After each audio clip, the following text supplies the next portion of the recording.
D Y by D X is equal to 1 + x + y + xy, तो ये हमें term दिया है और हमें बोला गया है कि जब x का जो वैल्यू है, तो x का वैल्यू जब -1 होता है तो y का वैल्यू 0 होता है।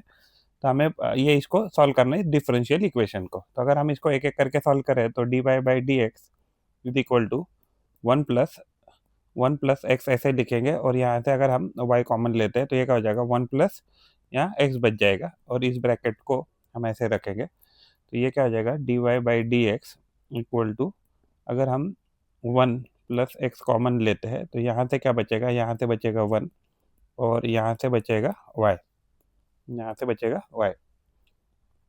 तो जो डी वाई है, तो डी वाई के नीचे हम 1 + y को लेके जाएंगे, यानी इसको यहाँ क्रॉस मल्टीप्लाई करेंगे, इसको क्रॉस मल्टीप्लाई करेंगे और ये बच जाएगा 1 + x इंटू ये जो है तो ये डी एक्स बच जाएगा।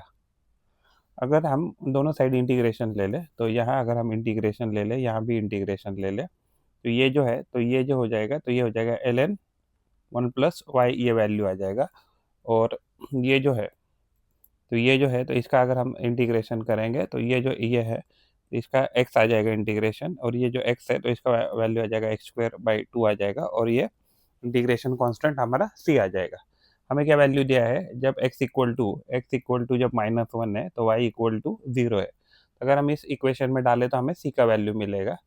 तो हम क्या करेंगे, तो ln 1 प्लस यहाँ 0 लिखेंगे एंड x का वैल्यू हम क्या लिखेंगे, -1, और ये क्या हो जाएगा, -1 का square divided by 2 plus c हो जाएगा। तो जो log 1 होता है तो उसका वैल्यू तो 0 होता है, तो 0 इज इक्वल टू हो जाएगा -1 प्लस हाफ प्लस c। तो ओवरऑल ये वैल्यू क्या आ जाएगा, -half plus c equal to 0, यानी कि इसका मतलब जो c है तो c का वैल्यू क्या आ गया, प्लस c का वैल्यू जो है तो वो प्लस हाफ हो गया।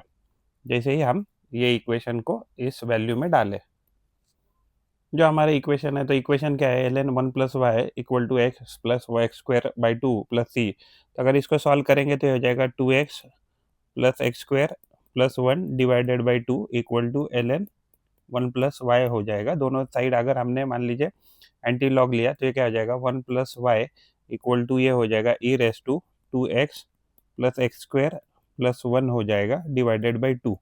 अगर हम दोनों साइड -1 करते हैं तो ये -1 अगर हम यहाँ शिफ्ट कर देंगे तो ये हमारा सॉल्यूशन आ जाएगा जो भी हमें पूछा था। तो ये x² है।